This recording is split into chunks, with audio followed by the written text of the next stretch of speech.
Minister of the United Kingdom is making a live statement at the doorstep of number 10. Let's take a listen. As your new Prime Minister, right now, our country is facing a profound economic crisis. The aftermath of COVID still lingers. Putin's war in Ukraine has destabilized energy markets and supply chains the world over.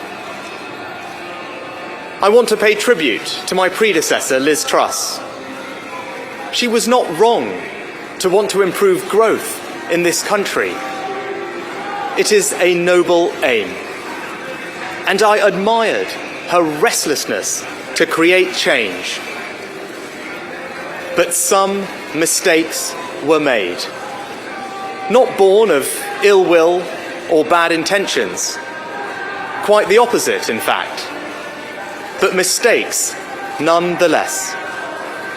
And I have been elected as leader of my party and your Prime Minister, in part, to fix them. And that work begins immediately. I will place economic stability and confidence at the heart of this government's agenda. This will mean difficult decisions to come. But you saw me during COVID doing everything I could to protect people and businesses with schemes like furlough. There are always limits, more so now than ever. But I promise you this: I will bring that same compassion to the challenges we face today. The government I lead will not leave the next generation, your children and grandchildren, with a debt to settle that we were too weak to pay ourselves. I will unite our country, not with words, but with action. I will work day in and day out to deliver for you.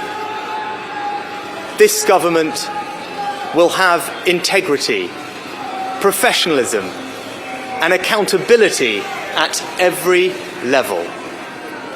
Trust is earned, and I will earn yours. I will always be grateful to Boris Johnson for his incredible achievements as Prime Minister, and I treasure his warmth and generosity of spirit. And I know he would agree that the mandate my party earned in 2019 is not the sole property of any one individual. It is a mandate that belongs to and unites all of us. And the heart of that mandate is our manifesto. I will deliver on its promise: a stronger NHS, better schools, safer streets, control of our borders, protecting our environment, supporting our armed forces, levelling up, and building an economy that embraces the opportunities of Brexit, where businesses invest, innovate, and create jobs. I understand how difficult this moment is. After the billions of pounds it cost us to combat COVID, after all the dislocation that caused, in the midst of a terrible war that must be seen successfully to its conclusions, I fully appreciate how hard things are. And I understand too that I have work to do to restore trust after all that has happened. All I can say is that I am not after all that has happened. All I can say is that I am not daunted. I know the high office I have accepted, and I hope to live up to its demands. But when the opportunity to serve comes along, you cannot question the moment, only your willingness. So I stand here before you, ready to lead our country into the future, to put your needs above politics, to reach out and build a government that represents the very best traditions of my party. Together, we can achieve incredible things. We will create a future worthy of the sacrifices so many have made, and fill tomorrow and every day thereafter with hope. Thank you.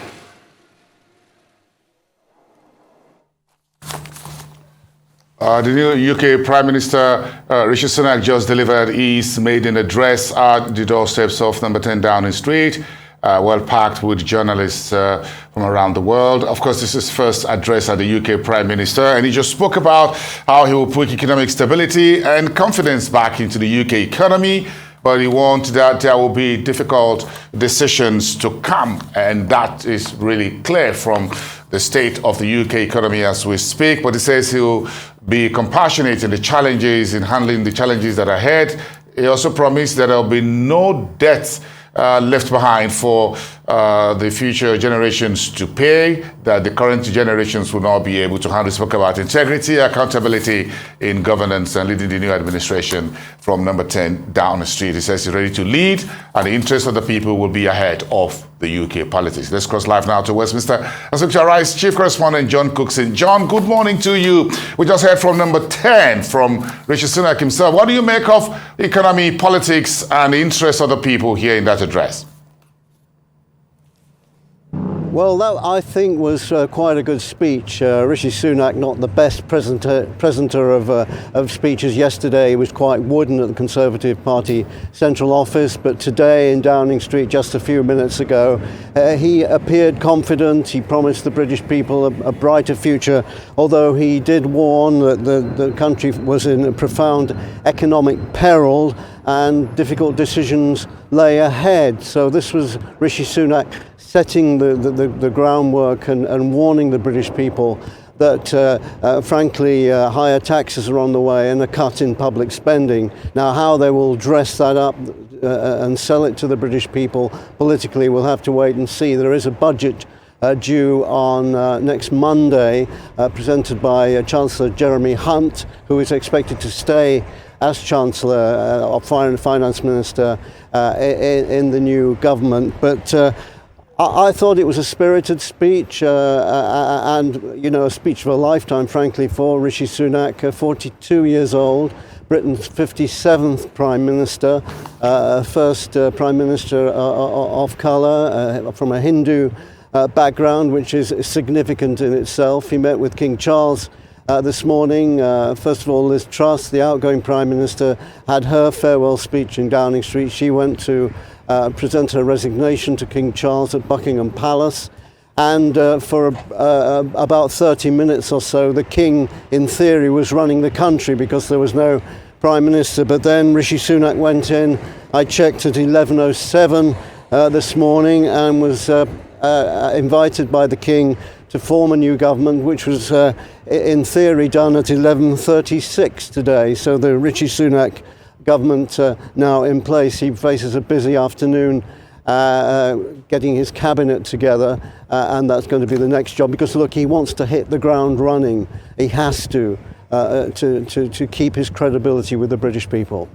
All right, Chief Correspondent John Cookson, thank you so much.